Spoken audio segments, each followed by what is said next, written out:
itself, and I think that that's going to become immediately clear as I try to introduce the people on the panel, because I'm seriously handicapped when it comes to pronouncing names. I keep my introductions very brief. They are all distinguished panelists, and therefore they have all very long CVs, and I just, you all have them on the program. I'll give you the essential. And I'll start with Steve Larrabee, because at least I know I can pronounce his name. Who is presently, after a very long career, he's presently with the RAND Corporation. To my left is Ufuk Ulutas, or something along those lines, who is director of foreign policy study at the SETA Foundation. And my far left is Ramazan Yildirim, who is the editor-in-chief of which is the Arabic edition of the SETA Foundation of Insight to Turkey. And finally, Kiric Khan, who is both an assistant professor at Pennsylvania State University and an associate at the SETA Foundation. So we have agreed that the first one to start is going to be Mr. Larrabee, so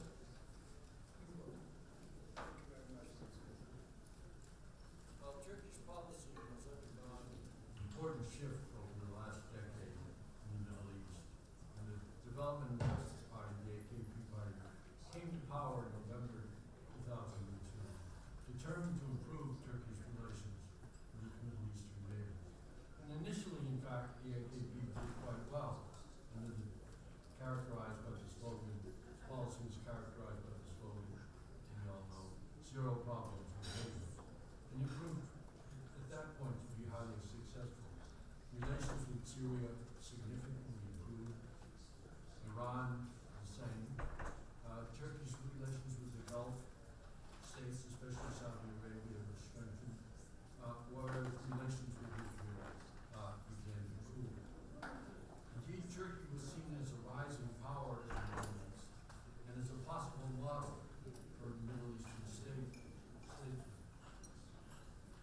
The onset of the Arab Spring at the end of 2010, however, undermined the basis of the zero problem policy. The zero problem policy was based on improving essentially ties with regimes and governments. Little attention was paid to the aspirations of society. An example, for instance, a good one I think is the elections in Iran in 2009. Turkey was one of the first to congratulate Ahmadinejad despite the large-scale protests that the election was marked by serious fraud. The Turkish government didn't think that the protesters were really a significant force, and they wanted to maintain and continue to maintain good relations with Iran.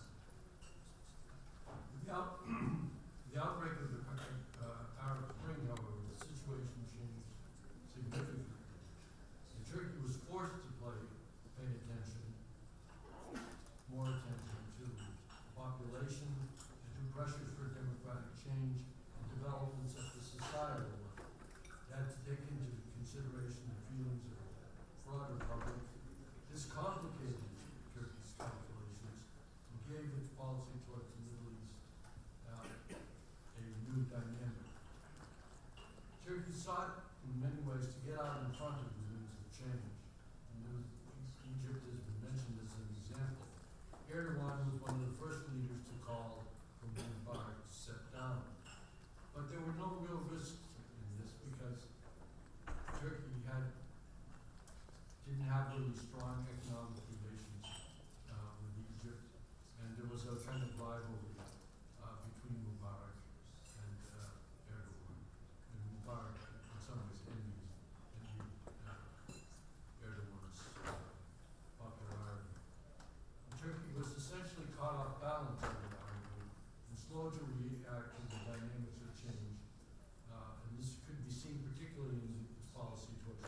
saw Assad in some ways as a kind of protege, and he fully expected that when the protests broke out in 2012 in March, he fully expected that Assad would take his advice and begin to introduce reforms that would help to diffuse the public reaction to the protests.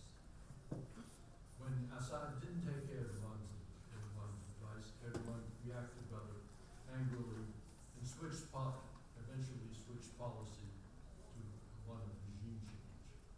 And I would argue that Erdogan actually made three fundamental miscalculations. First, Erdogan underestimated Assad's resilience and expected that he would be somehow last not more than 2 or 3 months, which of course didn't happen. Secondly, Erdogan overestimated Turkey's ability to shape the developments in the Middle East. Syria, in many ways, showed and demonstrated the limits of Turkey's policy and the limits of Ankar's ability to shape Middle East politics on its own. It showed that it still needed that Ankara still needed the United States and couldn't really shape things on its own either. And third, I would argue that Erdogan underestimated Obama's readiness to pursue a robust and assertive policy towards Syria. He thought that Obama's reluctance to pursue a more assertive policy related to Syria was really related to the presidential elections. And he didn't realize that it reflected deeper, more fundamental reluctance to get involved in Syria. And in some ways, I would say that Obama was haunted by Lyndon Johnson's ghost. That is to say, Lyndon Johnson started out with a very expansive domestic policy of social change, but got caught up in the Vietnam War, and actually the Vietnam War killed his presidency and also most of the Great Society. And the Obama administration wanted to avoid that happening to Obama, and therefore was reluctant on a much more fundamental sense to get involved in Syria. Erdogan's sharp criticism of Assad, however, did have repercussions for its relations with Iran. Syria was Iran's main ally in the Middle East, and the fall of Assad would have left Iran weakened and more isolated. And as time went on, relations with Iran became increasingly strained, and the historical rivalry between Turkey and Iran for leadership in the Middle East intensified and was given new impetus. But it's not likely to lead, in my view, to any kind of military confrontation. But the bloom was obviously off the rose. The days of close political ties based on Islamic solidarity that started a few years previously are not likely to be revived. There's a kind of lack of mutual trust, I would argue, between Iran and Turkey. But both have a large interest in not allowing the tensions that have risen in the last few years of getting out of hand. So I don't expect that there will be any kind of military confrontation from this. Both sides want to will try to keep differences within bounds. Relations with Egypt at the same time have also deteriorated. Turkey strongly supported the Morsi government, and the military ouster of Morsi's government undercut Turkey's influence in Egypt. Most Arab governments backed the military government, less out of conviction, more out of opportunism. But Turkey was the exception. It continued to back Morsi, which has contributed to Turkey's growing isolation and marginalization in the Middle East. Of course, it was difficult for Turkey to support any kind of military intervention or any kind of a military coup, because of course this had implications for Turkey's own situation. Relations with Iraq have also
possible collapse of the government.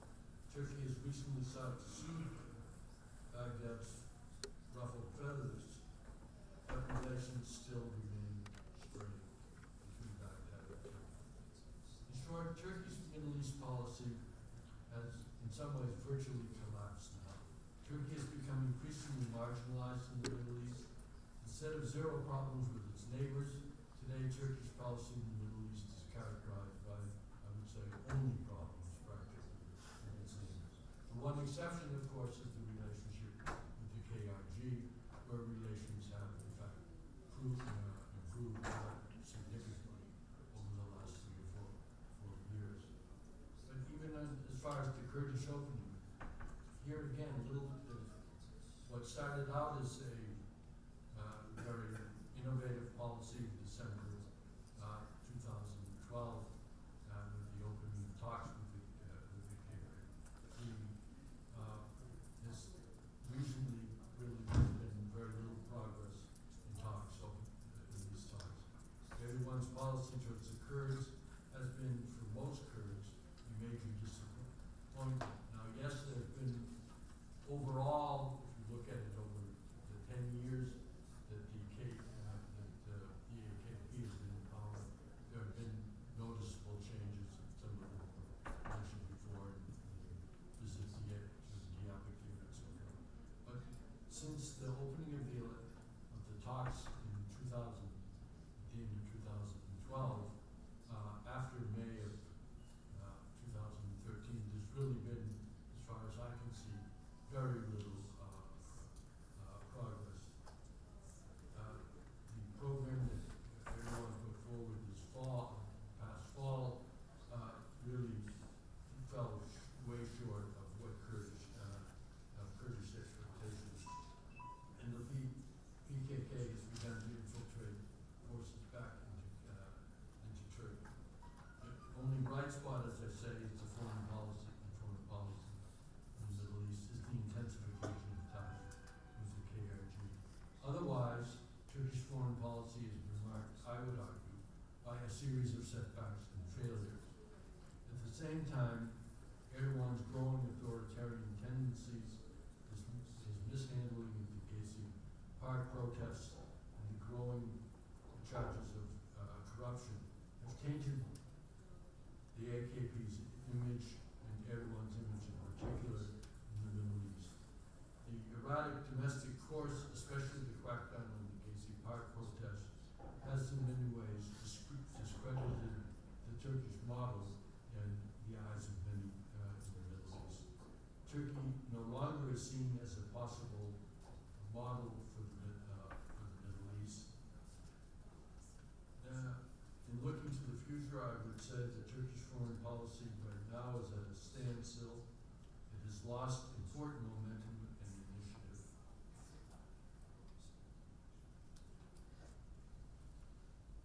And no longer, as I said, is a role model for others in the Middle East, and is not likely to be one unless there are major changes in Turkish policy.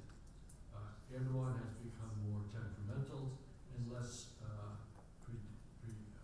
predictable, and this has had a impact on relations with the United States as well. Of course, the United States wants to continue to have good relations with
governments and with the regimes.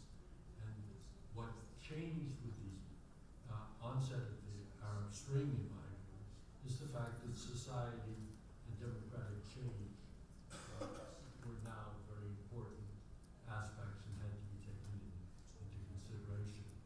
And this is essentially undercut and really undermined the policy of zero problems with the neighbors. It isn't that that policy was wrong, it was directed at a certain element and a certain segment of the country and ignored the broader societal changes that were taking place.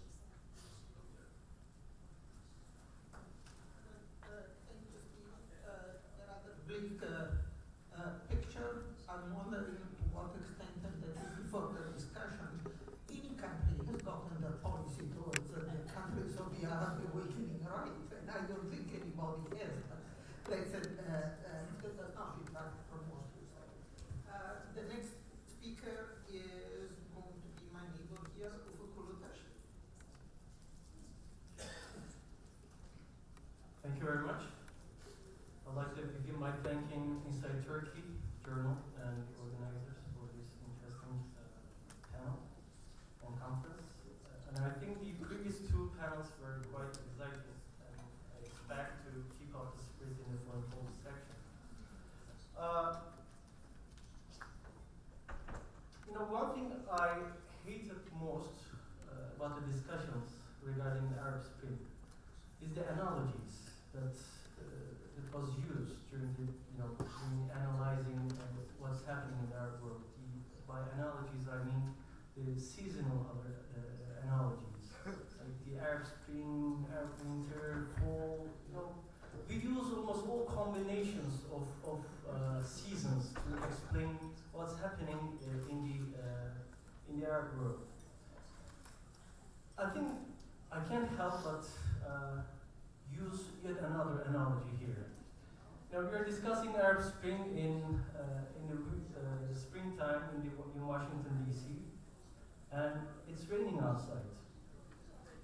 I think this tells us something. During the springtime it sometimes rains.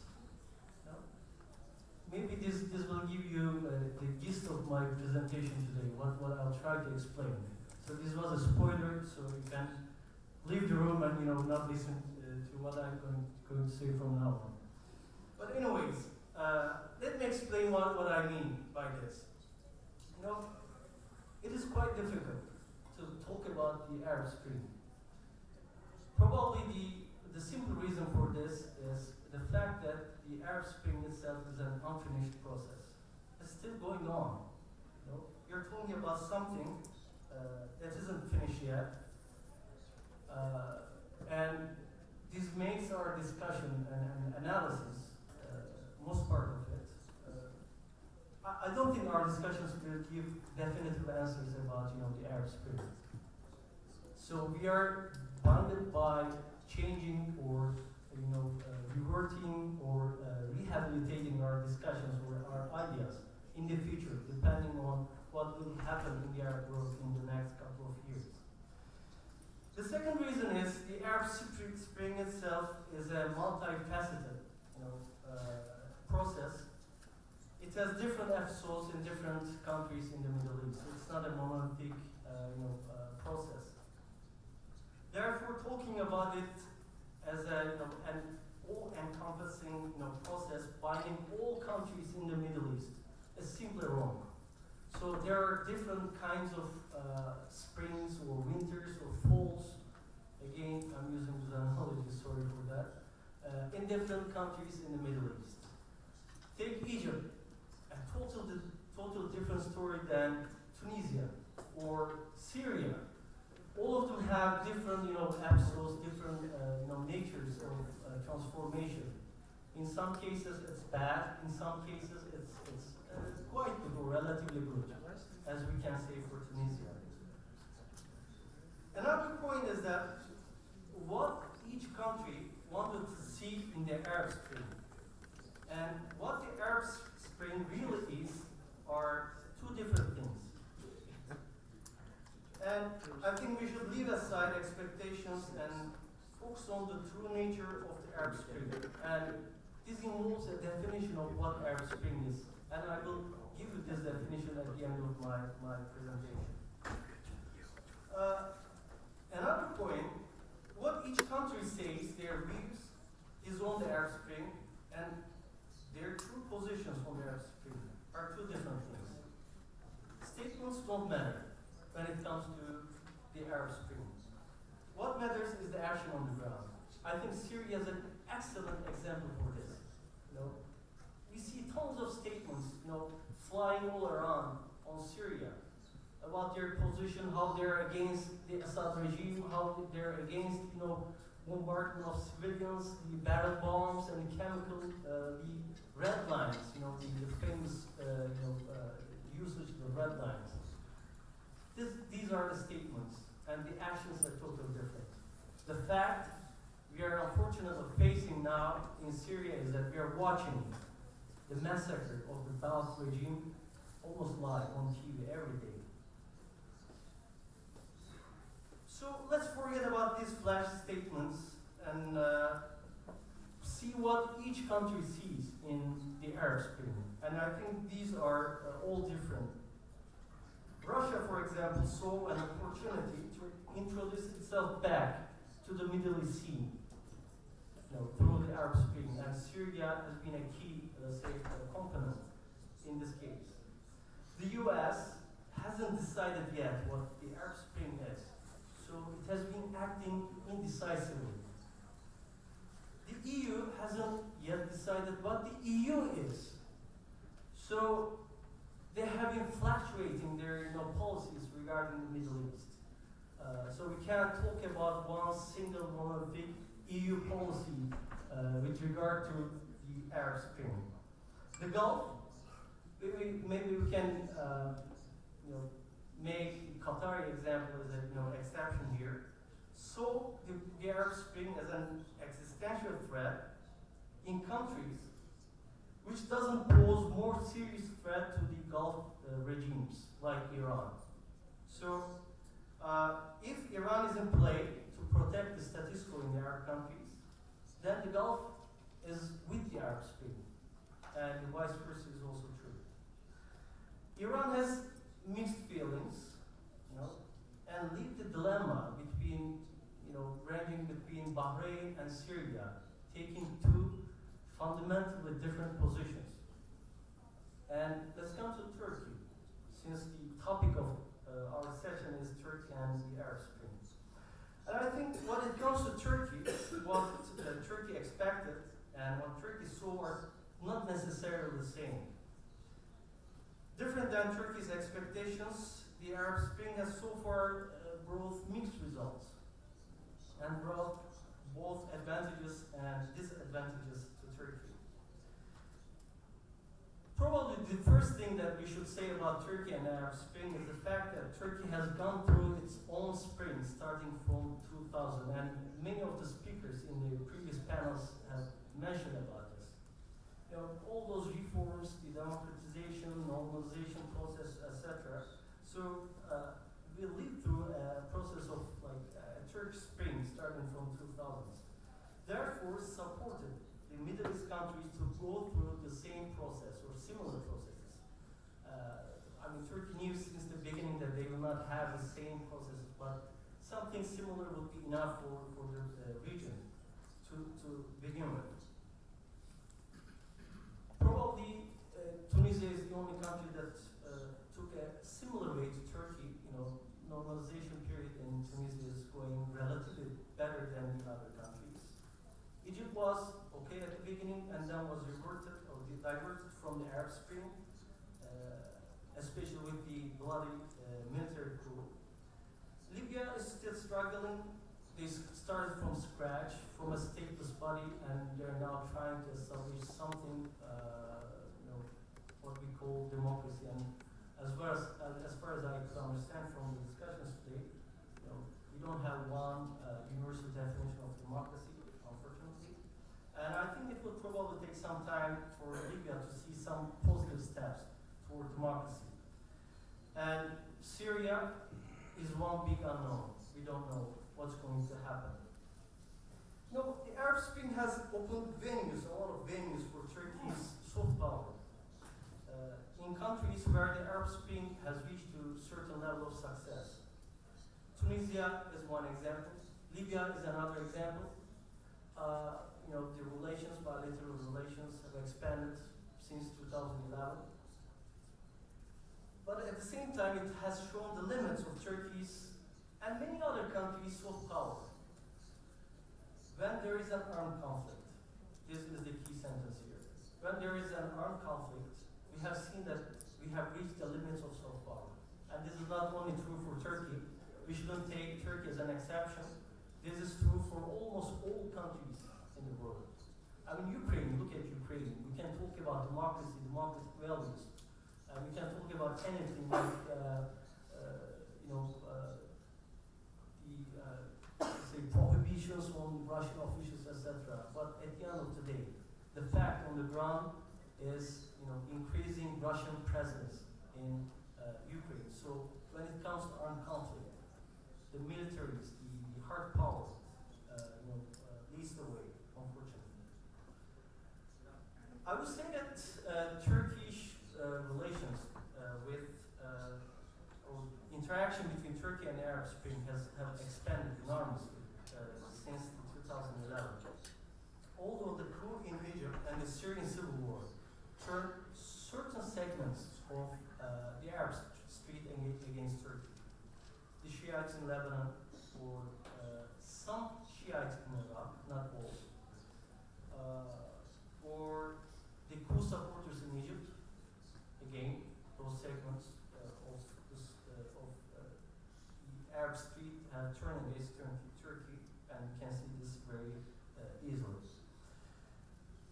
The Arab Spring obviously created opportunities for cooperation between Turkey and some international organizations, and I think Friends of Syria is a great example for this. The cooperation between Turkey and many other international actors have expanded. The NATO intervention in Libya was another example for this. Again, I think the Arab Spring have created mixed results for the Turkish economy. Syrian crisis, for example, hurted Turkish economy. One can say that, especially if he's from the border towns as myself.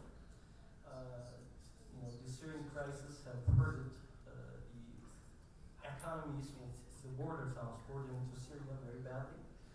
But at the same time, Turkish businessmen found many opportunities in Tunisia, for example, or in Libya, or in northern Iraq, or even in Egypt before the coup.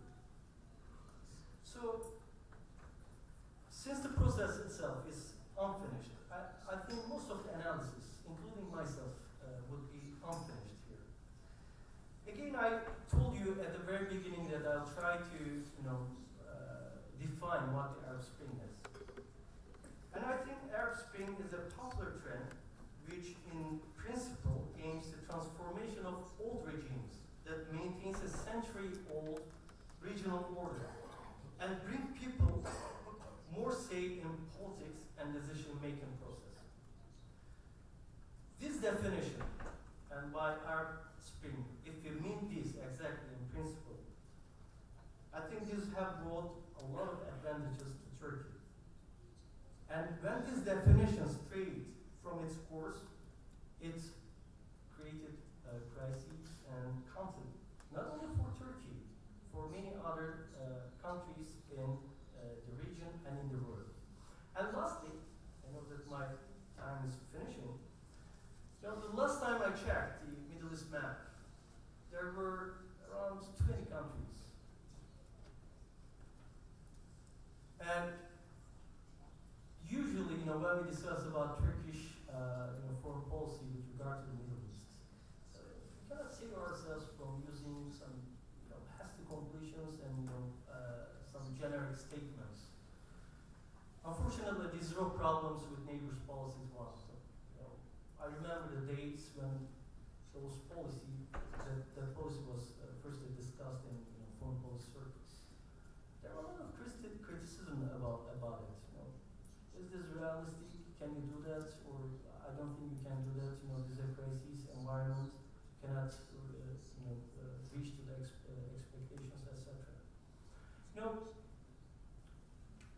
talking about one or two or three or four examples and announcing that one certain policy is finished, it's all done, I think it's simply wrong. I mean, you're talking about a Syrian regime, Turkey's bad relations with a bloody regime like the Syrian regime. You're talking about Hezbollah in Lebanon. You're talking about the central government in Iraq. And we are talking about Iran. And announcing that the zero problems with neighbor policy is gone. I don't think it's fair. And I think what we should do is to talk about processes, not talk about certain cases and just jump into hasty conclusions.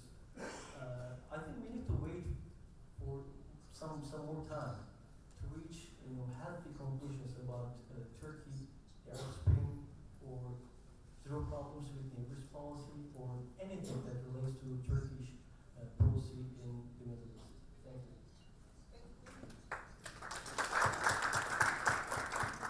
I like speakers who interrupted themselves without being told to stop. Ramazan, please. Evet, teşekkür ediyorum. Günün son oturumunda konuşmak biraz zor tabii. Onun için sabrınıza sığınıyorum. Şimdi Türkiye'yi konuşunca bir 10 yıl öncesiyle mukayese ettiğimizde yeni Türkiye kavramıyla birlikte bazı şeyleri net ifade edebiliyoruz. Keşke bugün Arap Baharı'ndan sonra Orta Doğu'yu da konuşurken böyle elimizde öncekilerle mukayese edebileceğimiz bir kavram olsaydı. Neresinden başlayacağımız çok zor. Yani Orta Doğu'yu konuşurken, özellikle Arap Baharı'nı konuşurken. 11. yüzyıl bir Arap şairi Mütenebbi Mısır'a gider ve Mısır'da bir süre yaşar. Sonra Mısır için şu meşhur beytini söyler. Der ki Mısır'ın ne kadar da çok gülünecek komik halleri vardır. Aslında bu gülünecek hallerin tamamı birer trajedidir. Şimdi Arap devrimlerinden sonra özellikle Mısır'ın Türkiye ile olan ilişkileri bağlamında gündeme gelmesinin en büyük faktörü en azından Orta Doğu'da hem nüfus bakımından hem de sahip olduğu diğer imkanlar bakımından etkileyici bir eksen ülke olmasından dolayıydı. Ben bu konuşmamda belki hiç üzerinde durulmayan İslamcıların tırnak içerisinde İslami hareketlerin bu Arap Baharı esnasında ve sonrasındaki bazı tavırlar üzerinde durmak istiyorum. Mısır denildiğinde tabii akla ilk gelen hareket Müslüman Kardeşler Hareketi'dir ve dini bir hareket olarak algılanmaktadır bu. Aslında kuruluşu itibariyle siyasi bir harekettir. Ancak Mısır'ın mevcut şartları içerisinde siyaset yapma imkanı bulamadığı için varlığını dini bir cemaat hüviyetiyle devam ettirmek zorunda kalmıştır. 80 yıllık tarihinde iktidar olmak istemiştir. Arap devrimleriyle birlikte bu fırsatı yakaladığını düşünmüş ve hızla partileşerek Mısır'da yapılan bütün seçimlerde başarıyla çıkmıştır. Ve en son yapılan Cumhurbaşkanlığı seçimlerinin ikinci turunda kendi adayı %52 civarında oy alarak Mısır'ın tarihinin seçilmiş ilk Cumhurbaşkanı oldu. Bu görevde kaldığı bir yıllık süre içerisinde uğraşmak zorunda kaldığı bir sürü sorun oldu. Medya bir sorundu, ordu bir sorundu, bürokrasi bir sorundu, sermaye bir sorundu, dış politikadaki eksen farklılaşması bir sorundu Bütün bunlarla bir yıl içerisinde yüzleşmesi, yani tabiri caizse 100 yıllık bir sistemle bir yıl içerisinde yüzleşmesi mümkün değil. Batı'da da bayağı cazip olan, en azından cazip olduğunu düşündüğüm temel tartışma konularından bir tanesi İhvan ekseninde yapılan. İhvan, Mısır'ı ihvanlaştırdı. Yani Mısır'ın tamamını ihvanlaştırdı şeklinde bir algı operasyonu diyebileceğimiz bir şey oluştu. Tabii Mısır'ın ve Orta Doğu'nun kendi yapısını kavramadan bu soruya cevap vermek zor. Mesela Türkiye en azından Batı'dan bakıldığında Arap Baharı için bir model olarak konuşuluyor. Ama Arap dünyasındaki İslamcıların hiçbiri Türkiye'yi olduğu gibi kopyalanacak, olduğu gibi oraya aktarılacak bir model olarak görmüyor. Çünkü her şeyden önce Türkiye'yi layık bir ülke olarak görüyorlar.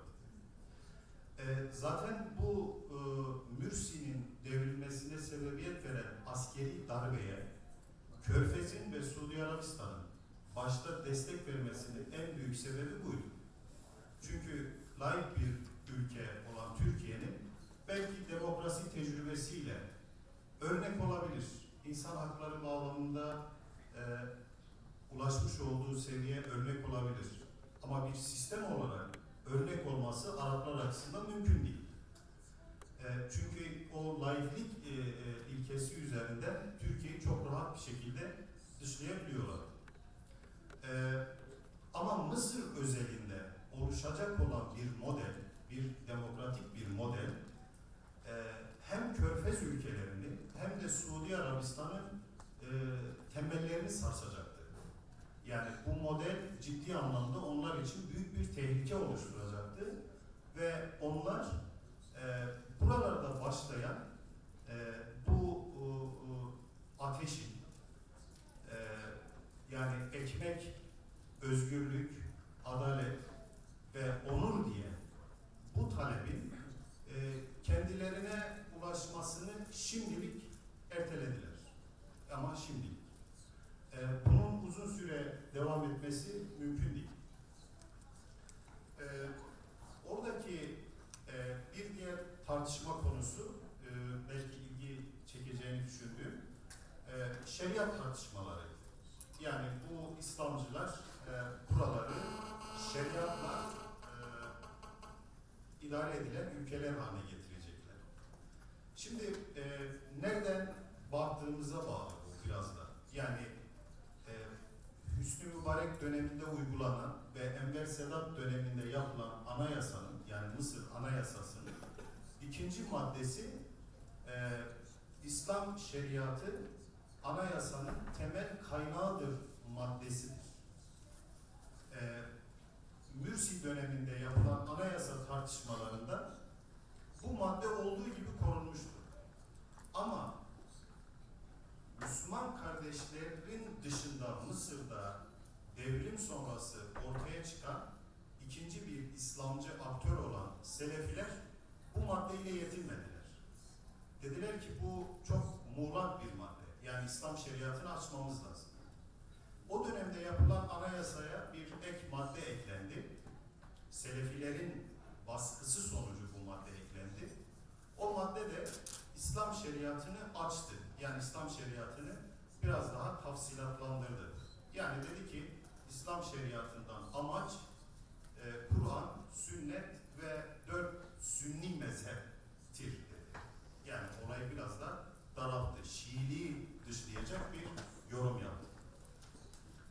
Selefilerin bu baskısı sonucu anayasa çalışmalarını terk eden Kıptiler, Muhammed Baradey gibi laikler, liberaller ve solcular bu anayasa çalışmalarından ayrıldılar.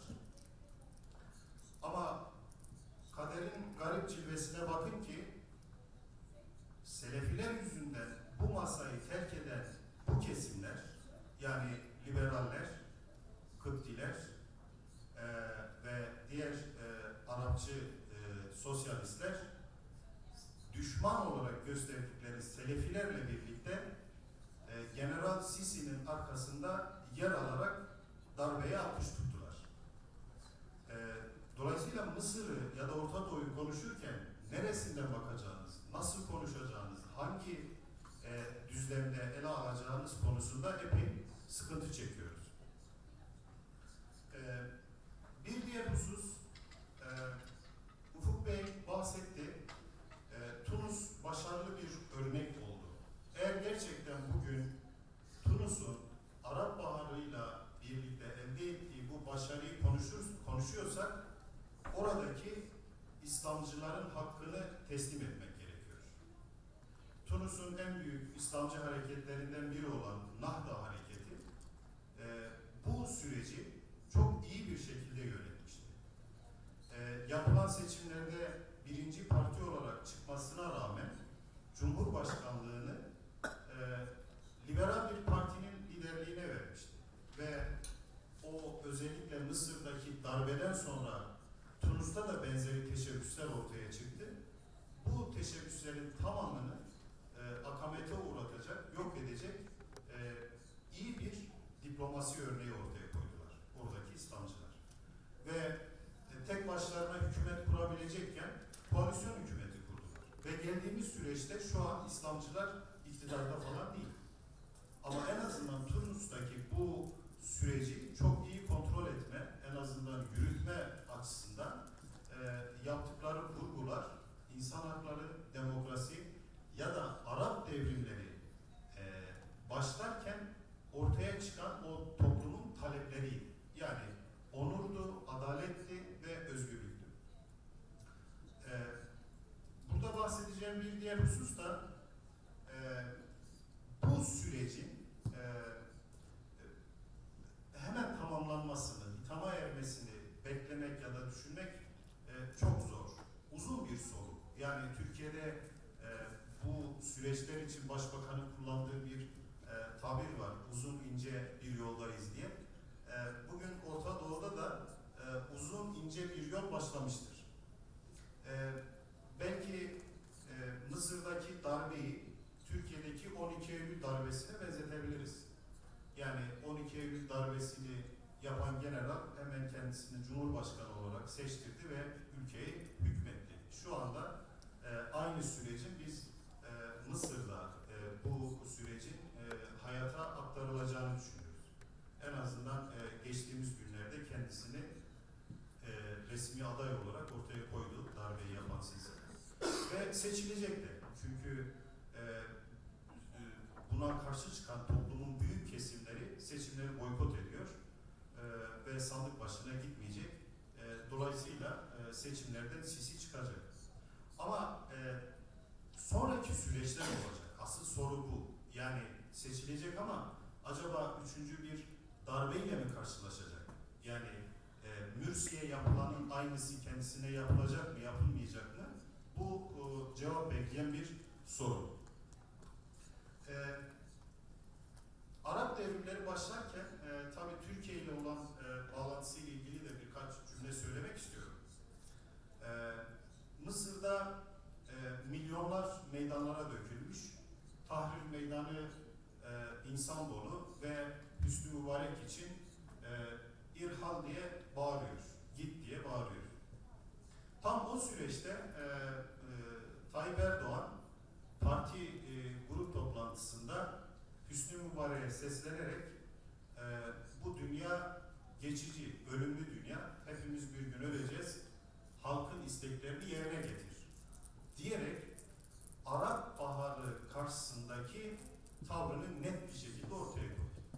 Ta devrimin ilk yılları. Devrim diyorum ben, yani çünkü bu isimlendirme konusunda da çok farklı yaklaşımlar var.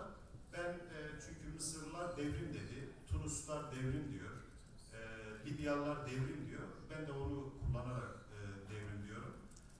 Devrimlerin bu ilk yıllarında, ilk günlerinde Türkiye'nin takılmış olduğu tavır neyse, bugün geldiğimiz noktada da aynı yerde duruyor.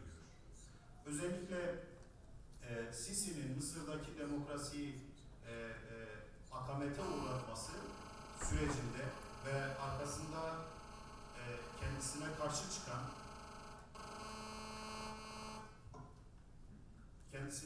çıkan o devrim karşıtlarına yönelik Nahda ve Rabia meydanlarında insanları öldürmesi tabii ki Türkiye'nin kabullenebileceği bir şey değildi. Aynı tavrını aynı şekilde sürdürmüştü. Biraz da Mısır-Türkiye ilişkileri biraz aşk-nefret ilişkisine benziyor. Yani sevgileri de biraz mübalağalı olur, kavgaları da biraz mübalağalı olur. Şu anki bu süreç biraz buna benziyor. Ama gelecek adına konuştuğumuzda bu ülkelerin sahip oldukları şartlar birbirlerinden farklı. Yani dışarıdan baktığımızda her üç ülkede de her dört ülkede de bir devrim süreci yaşanıyor. Ama Tunus evet başarılı oldu. Mısır'da en azından köklü bir sistem var, kurumlar var, ordu var, bürokrasi var.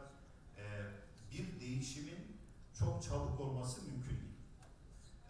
Ama burada bir şans ortaya çıktı. İslamcı hareketler cemaat formatından parti formatına dönüştüler. Biz bunu gördük. Ve partileşerek kendi ülkelerinde en azından iktidar olmanın legal yollarını ortaya koyuyorlar. Bu engellerle karşılaşmadıkları sürece de çok daha güzel örneklikler ortaya koyacakları kanaatini taşıyorum. Dinlediğiniz için teşekkür ediyorum.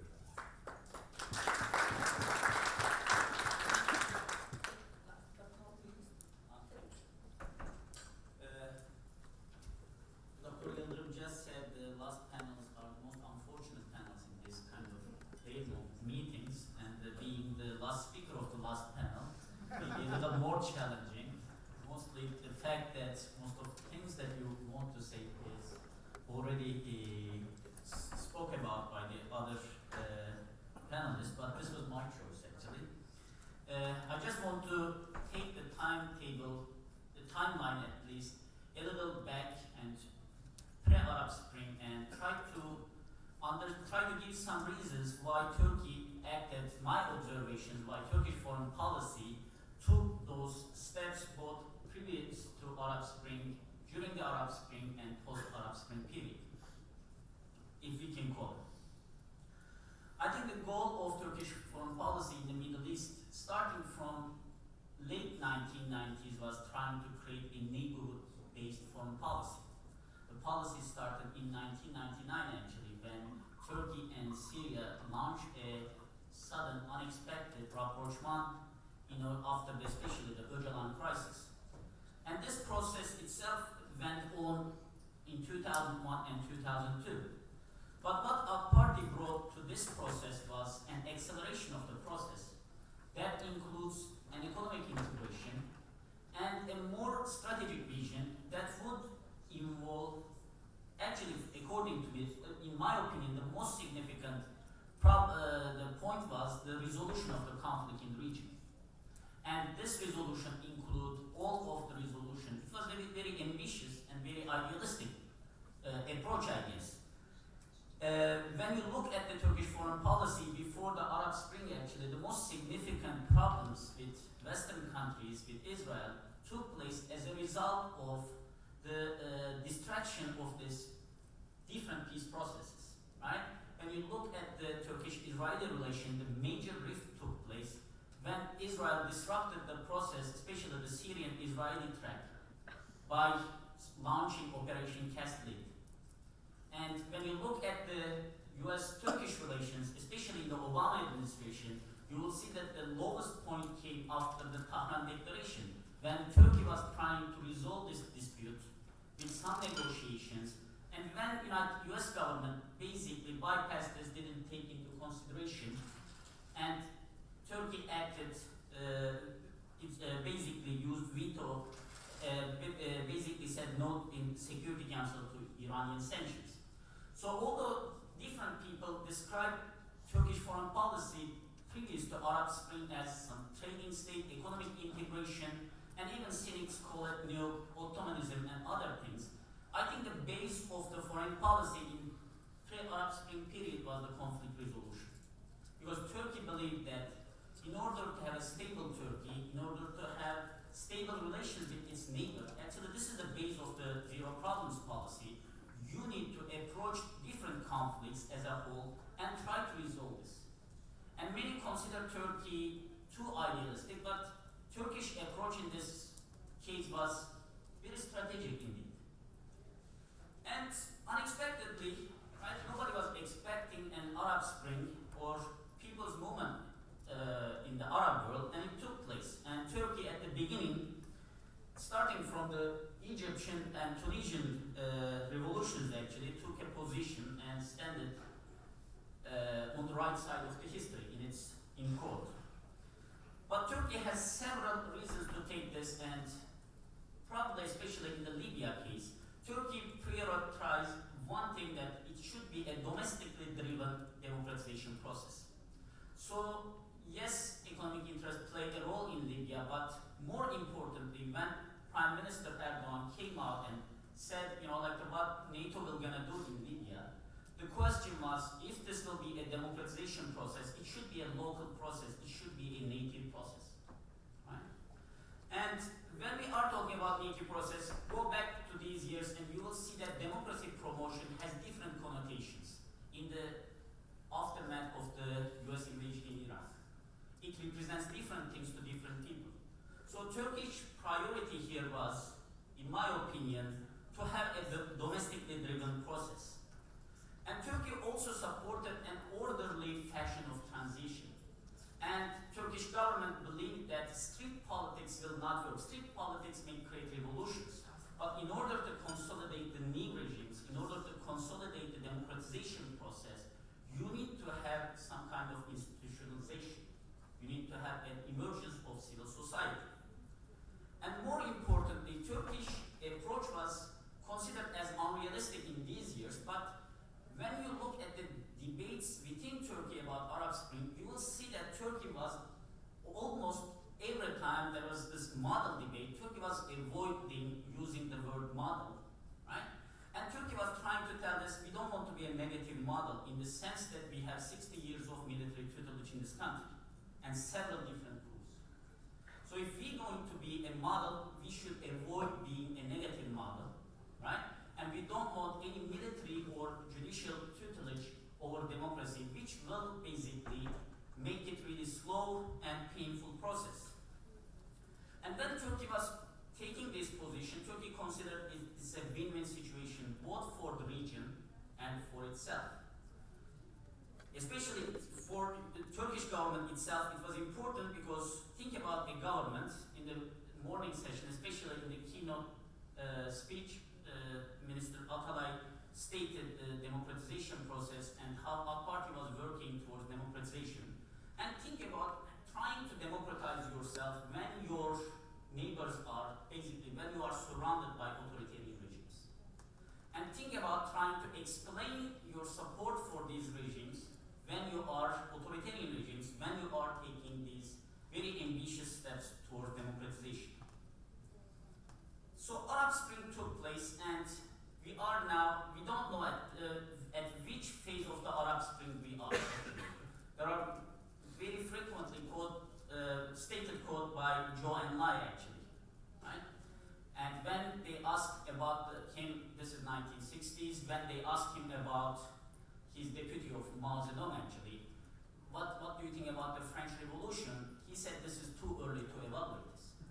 So it has been now 3 years that we have Arab Spring, 4 years let's say, and we don't know at which phase of the Arab Spring we are. And probably we need some more time to understand this. But in the, let's say, initial phase of this Arab Spring, what was the implications of Arab Spring to Turkish foreign policy? Number one, I guess, and the most significant one, there is an increasing level of disappointment and frustration with the Western governments, and especially their inaction to the massacres in Syria and coup in Egypt. And when this shift of access debate and everything, there are constantly stated that public opinion in Turkey is becoming more anti-Western, and the reason is it is the government. Actually, it is more than what government did. It is what Western governments didn't do for the last 3 years, right? And these massacres are taking place basically, literally on the other side of the border, which Turkey eliminated long time ago. And yes, Turkey may overestimate the Obama's agenda of democracy promotion. But while President Obama was avoiding to have a Vietnam imbroglio, he was going into a Rwanda problem, right? And he was having, like more than any other country, United States started to be criticized by this. And you come to a position that you cannot support, you claim that, well, this may create a quagmire, and this may create a huge security problem if we intervene, and you end up at a position that your inaction causes this problem. And when you read the history of Vietnam War and the architects of the Vietnam War, right, George Bundy, Robert McNamara, and their position was, yes, we made some problems in estimation, but now their conclusion is inaction was not an option here, right? They did some mistakes, but inaction couldn't be considered as a solution for the problem. The second more significant change that Arab Spring created in Turkish foreign policy was basically changing the strategic environment, creating different geopolitical complexities in Middle East. And these geopolitical complexities, one part of this was the Syria policy. Turkey invested highly in Syria, right? And one of the most significant pillars of its Middle Eastern policy was Syria. And I think it was right to have this kind of disappointment. Think about, in this town now, we are talking about Obama's frustration with Putin and how he was disappointed by the reset policy failed.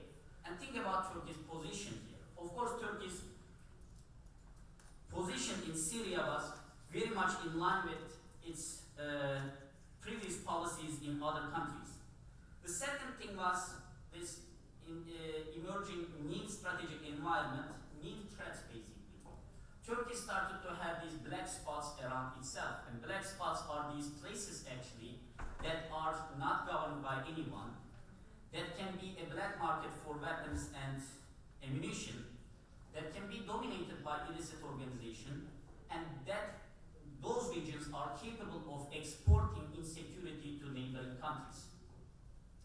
And on top of that, we have now an unstable Iraq, which has both black spots and gray markets within itself. And on top of that, we are having now Ukraine, right? So when you are considering Turkey's position in this, you have to, Syria may be thousands of miles away from the United States, but it is on the other side of the border for Turkey. And you have to look at the map and consider this geopolitical reality. So what will be the future, both for now, after this, for the foreign policy of Turkey and region? One thing is, not only Turkey, every country in the region will continue to revise and retune their policies, right? Just look at the retuning in Obama's administration to the coup in Egypt.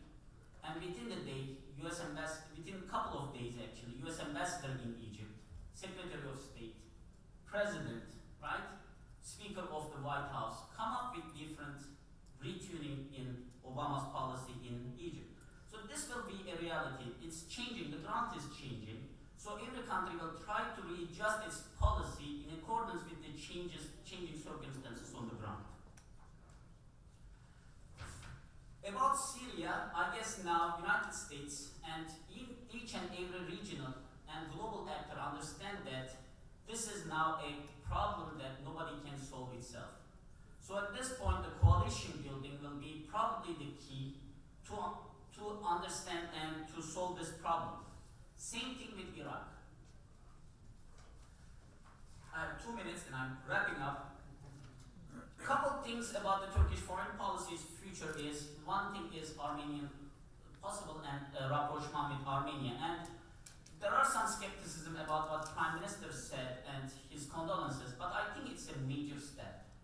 And it is a major step that not in the discourse of the government, but when you look at the track record of the AK Party and Prime Minister Erdogan, you see that he is very committed to resolve what we call the traditional foreign policy problem of Turkey, including Cyprus, the Kurdish problem, and in both issues he took significant political risks. And just before the presidential election, we don't know if he will be a candidate or not, but he's taking actually another major risk. And when he is committed, he basically walks the walk and takes this position. I think this can be a revolutionary foreign policy move, especially in Turkish-Armenian relations. The second thing is American-Turkish relation, and we see that United States and Turkey has some disagreements on Egypt in Syria. And I think the new phase of Turkish-American relations will be not model partnership, not strategic partnership, but it will be a form of a la carte partnership that these countries will pick and choose in which areas that they can work. The key here is they shouldn't fight in the places that they do not agree. They will have a working relationship, and they will have this kind of, like the selective cooperation in different parts of the world. And finally, I'm completing this. Finally, about the other, what we call blue oceans, right? Turkey will have there are some criticism about the ambitious Turkish foreign policy. There are some criticism about its potential overstretches. But I think international activism will be the most significant asset of Turkish foreign policy. And this international activism, together with strategic flexibility, will probably help Turkey to find other partners in different parts of the world. It can be Central Asia, it can be East Asia, and to approach and find partners actually that approach just the problems of the Middle East together. Recent Turkish-Japanese cooperation and in different fields may be an example for this. Thank you very much. I am very pleased with this panel. We were all very disciplined, which does not often happen. I'm going to take the prerogative of the chair and ask one first question myself. Several of the speakers have made passing references to economic interest, particularly talking about Libya, but essentially ended up by dismissing them as important. One issue one aspect of the Turkish policy since the beginning of the uprisings, and in this case we can go back a little earlier, that I find quite interesting is the change in the policy towards Kurdistan. And the closer relationship which has developed between the KRG and Turkey. And the question that I'd like to pose to the panelists, and I really pose it to anybody who wants to address it, is how much is that policy driven by economic consideration? How much is it driven by the necessity, sort of the requirements of trying to address the Kurdish problem inside the Turkey? Why is it that we have this new, essentially warmer relation between Kurdistan or northern Iraq and the Turkey problem? Can I start with you? Yes. Okay. Okay, I think Turkey's expanding relationship with the north. Turkey's expanding relationship with northern Kurdistan region in Iraq has several aspects. I think it's a combination of what you have said. It's partially economic considerations. It's a very well-known fact that Turkey is energy dependent country, and it's dependent on Russia, on Iran, and it's trying to diversify its energy suppliers. So Kurdish energy is one of the sources that Turkey could definitely use for probably cheaper prices than Iran, for example, or Russia. And there is a strong will coming from the Kurdish part of Iraq to do transaction with Turkey. So part of it, the economic considerations. And the second thing is, I don't think this is a one-way, let's say, will. I think the will of rapprochement and increasing relationship is coming from the both sides. I see that a big push is coming from the Kurdistan region to expand the level of relations with Turkey for partly economic considerations for the Kurds and also political considerations, especially considering the fact that the Iraqi Kurds are in kind of discussion with the central Iraqi government because of the transaction with Turkey, the energy, the economic side, etc. Again, I said it's a combination. The Kurdish question is one part of it, and those who remember the meeting in Diyarbakir by Prime Minister Erdogan, we had the Barzani, Ms. Barzani, on the stage with Erdogan, and definitely Erdogan himself is taking advantage of his close relationship with Mr. Barzani in the opening process, the resolution process with the Kurds in Turkey. Turkey is using or benefiting from good relations with northern Iraq, and it is definitely using the charisma, the personal political charisma, cultural charisma of Ms. Barzani among the Kurds in Turkey. So it's a combination of almost everything you said. I don't think that the rapprochement with the KRG has much to do with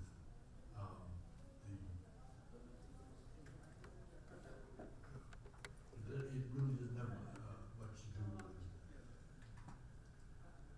the changes in the Arab Spring. I think that what this has to do with is the fact that Turkey wants to have stable relationships with its neighbors. It has a strong economic interest in energy, and the KRG has possibilities in the resources that allow the KRG to satisfy some of the economic needs of Turkey. But Turkey has a political need, and has wisely, I think, essentially tried to tie the KRG economically to itself, and that gives it leverage. And from the KRG side, when you look around, when you sit in Erbil, where else are you going to turn? To Iran? No, thank you. To Iraq? Now breaking up, and to Syria. So Turkey is the logical and obvious partner for the KRG, and there are not really that many underlying tensions and problems, really. So that they are natural partners, and that I think is the real reason for it. It is a kind of realpolitik, but very much dominated by economic interests. I would like to open it up for questions, but I discovered we have a small problem that I don't see the microphone any longer. It's coming. Good. And please, as before, line up behind and identify yourself and ask a question, please. My name is Ilhan Shahid from the Muslim Public Affairs Council. And my question is to anybody, what's the trajectory of the relationship between Turkey and the Gulf states, particularly the UAE? There's talk about relationships with Dubai. Can somebody speak about that trajectory, and also maybe speak about whether it's a positive thing or a negative thing?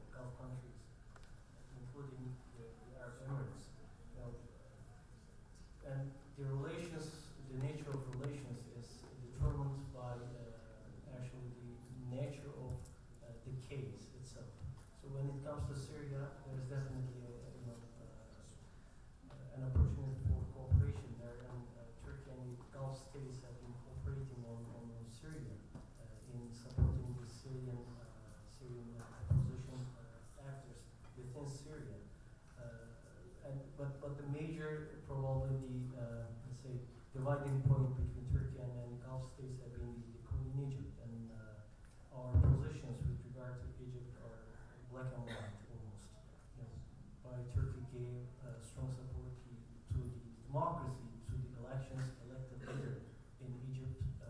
We all know that the Gulf countries, including the UAE, have gave financial support to.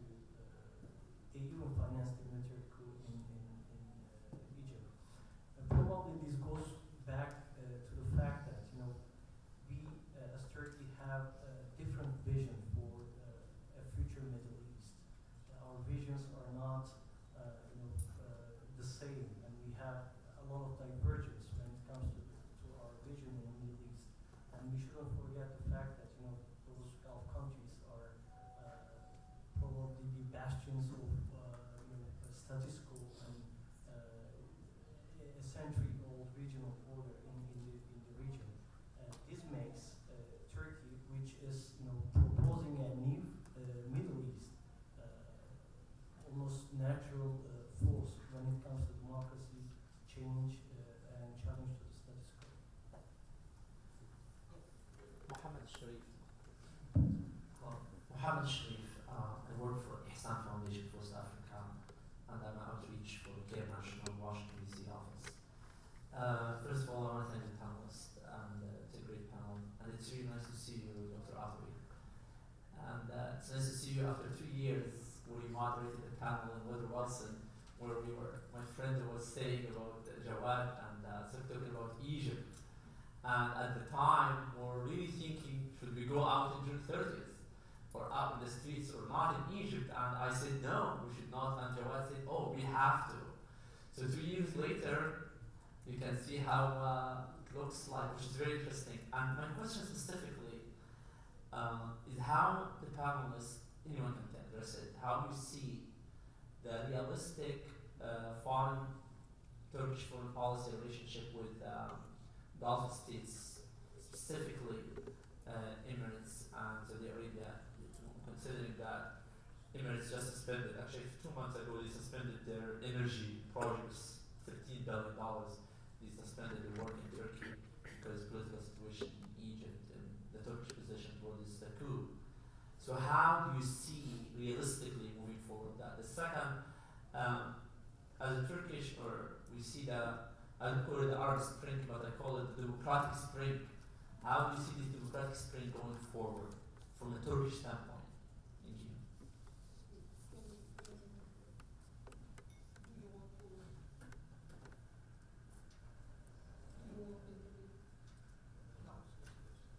I can say a few words probably.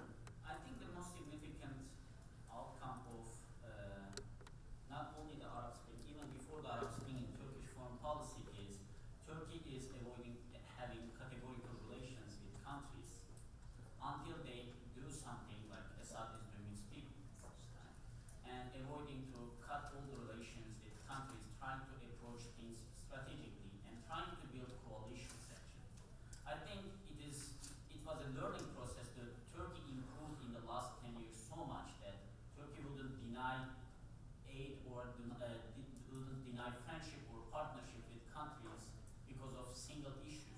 I think Turkish foreign policy becomes more multi-dimensional in the sense that Turkey can have these kind of more complicated, sophisticated relations with countries abroad. I think this would be one thing. The second thing regarding the Arab Spring, when you look at the revolutions have their own life cycle, right? Revolutions start, they usually spread, then there are counter-revolutions, and if you fail in counter-revolution, you will go to the square one again. If not, there will be like a slight chance of civil war. This is like extremely pessimistic vision of revolutions. But when you look at the revolutions life cycles, these things happen, right? But the most significant thing is to have a smoother transition after what we learned in Egypt and in previous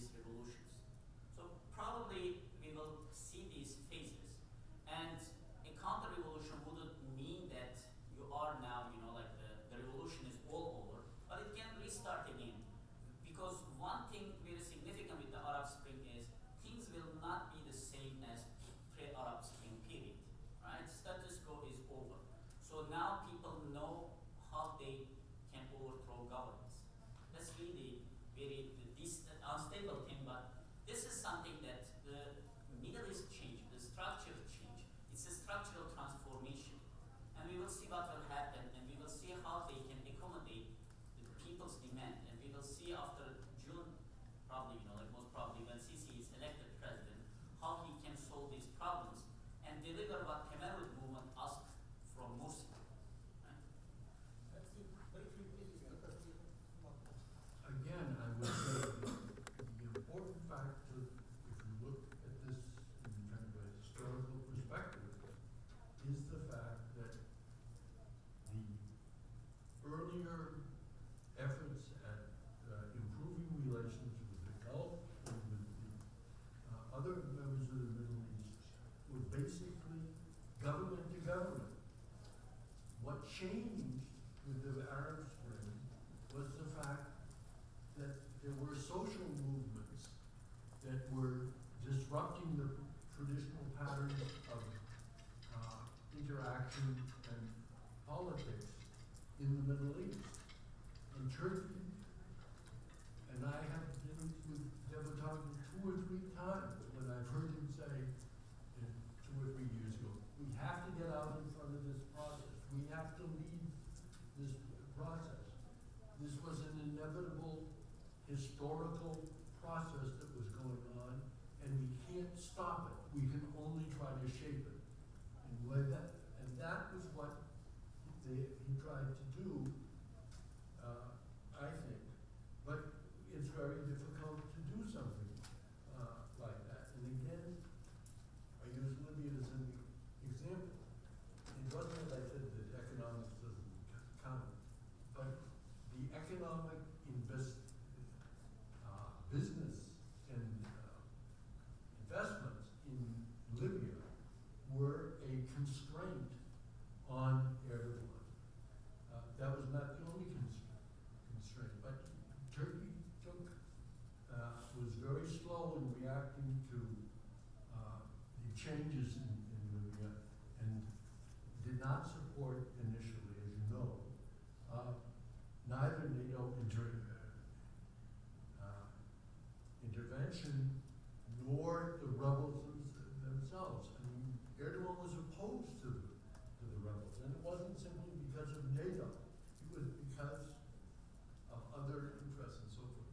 So my whole point of what I was trying to say, this crystallized, the Arab Spring crystallized this problem between the voice of society and the societal change and the previous conduct of Turkish foreign policy, which was to improve relations with governments. And so then when you had the 2009 election in Iran, again, what was Turkey's instinct? First instinct was to congratulate Ahmadinejad. The hell with the protesters. They're not very important. But by the time it came to Syria,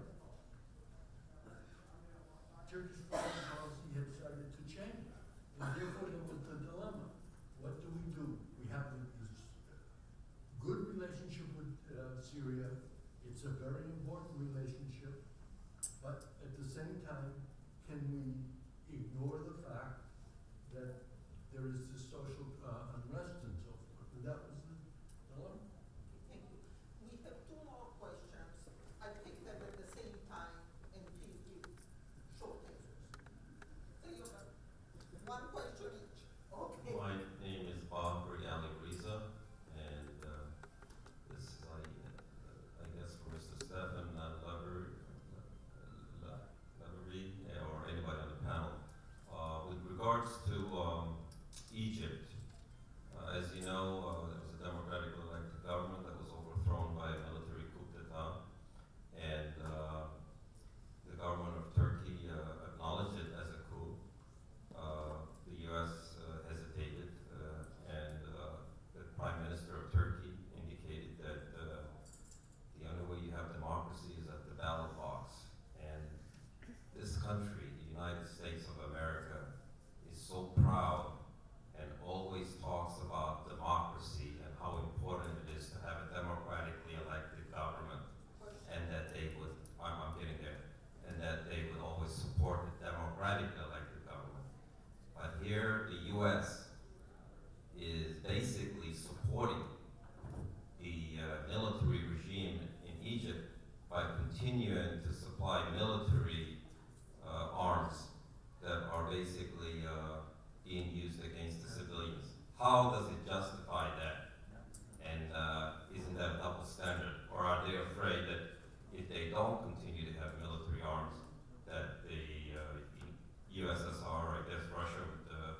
guess Egypt is the topic of the day.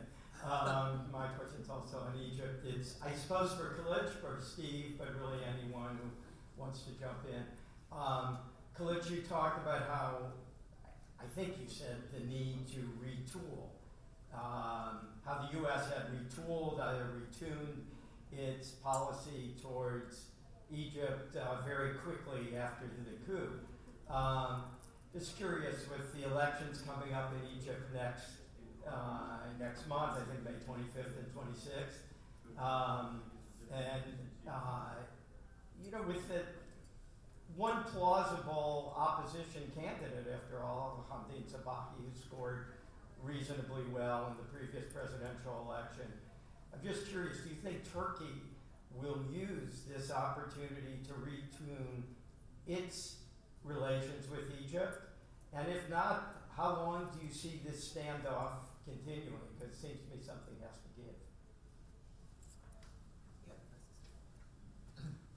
No, the problem with this kind of geopolitical analysis methodology is you always look at something that just happened or happened a little while ago and try to explain it. But often that's just too late. I mean, that's the problem with monodisciplinary analysis. And in terms of Syria, I think the tragedy in Syria was predictable and perhaps preventable if somebody could have looked at it 8 years before it happened. And if the world had the kind of institutions we need to have made the intervention.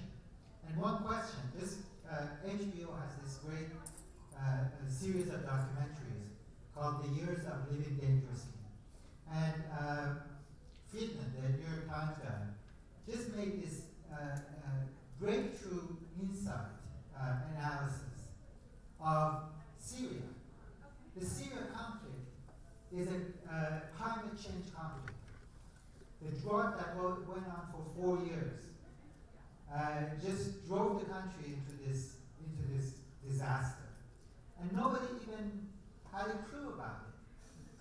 So maybe instead of engaging in this, what may be more like cult than a discipline, this geopolitical stuff, we have to start rethinking our methodologies and epistemologies, and rethinking the way we think about the world. Thank you. I will take this last one as a comment because it was a comment, not a question. We have two questions on Egypt here, very quick answers because this guy here is going to shoot me if I don't go. He's looking badly at me. So who wants to take the Egypt questions?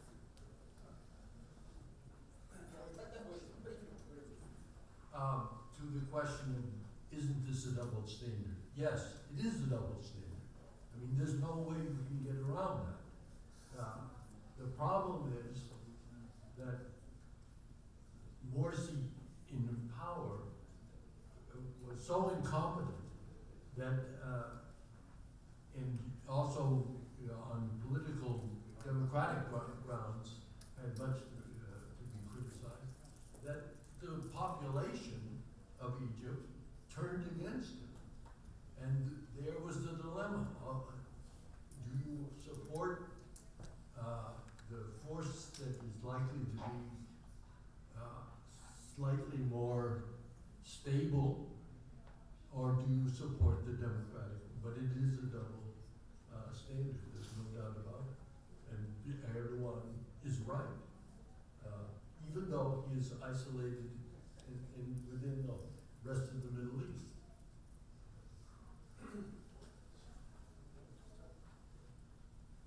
Let me say just very briefly about the retuning of Turkey in Egypt. Hamdi Sabah is a joke. Everyone knows this, and he's just like an accessory to the president. Elections in Egypt. So everyone knows that Sisi will lead the elections, and Hamdi Sabah, who actually previously told that he will be supporting the president of Sisi, and he even said that people of Egypt want to see Sisi as their president. So I don't think he has any chance of winning the You know, Turkey's retuning in Egypt. I think the question is that Turkey will retune its policy in Egypt towards what? I mean, towards Sisi or Sisi's presidential. I don't think this is coming. This means that Turkey is just putting everything it has said earlier about Egypt and the coup in Egypt to the garbage. I don't see this as coming. Well, last thing. Yeah, word short. The retuning in the case of United States actually went on the other direction, right? And Patterson said actually people shouldn't look for political demands on the streets, but election, ballot boxes. And from that position, we came for the statement that Egyptian military is restoring democracy. So I hope Turkey's position will not go to that direction. And as State said, Turkey is right in this position, and it all depends, a retuning of the policy depends on the democratization in Egypt itself, right? And when you have when you know that, now the Sisi will become the president, and we don't know what he will make, what his actions will be in the government. But I hope, Gabriel Garcia Marquez just died, and one of his best novels is The Fall of the Patriarch. It's a story of a dictator that lives 200 years, and people, are so scared that even after he dies, they continue to, to want him as the president. So I hope this will not go, this should teach Egyptians also a lot of things that, you have to take the step forward actually in democratization. Thank you very much. Thank you very much.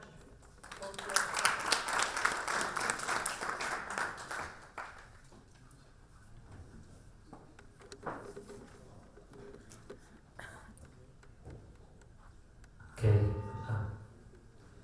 Marina, I assure you I had no intention of shooting you. So thank you. We are grateful for your We are grateful for your presence. Thank you very much. Well, after every conference we organize on Turkey, it feels like only a broad overview. So, so many complicated issues come up, and I feel like we raise more issues than we answer, and that was the case today as well. But I want to first congratulate all participants, all speakers, for their great effort to explain the issues that are so complicated and difficult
Director, Erol Cebeci, thank you for helping conceptualize and making this happen.